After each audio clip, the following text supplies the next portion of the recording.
Hey guys, welcome back to the channel, and today's video I'm going to show you how to manage connected bank accounts in Cleo. Managing your linked account helps Cleo give you the best insight, plus it keeps your financial information organized. Now let's get started on how to do that.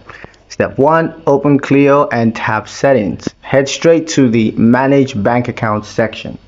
Step 2, view all connected accounts. Now Cleo is going to show you a list of all the banks and cards that you've linked, and you can view them all in one place. Step 3, remove accounts that you no longer want tracked. Now if you don't want an account to be tracked anymore, simply select an account and tap disconnect or remove. Step 4, add new accounts if needed. If you need to add a new account, all you got to do is tap connect a new bank and just follow the secure steps to help you to link a new account.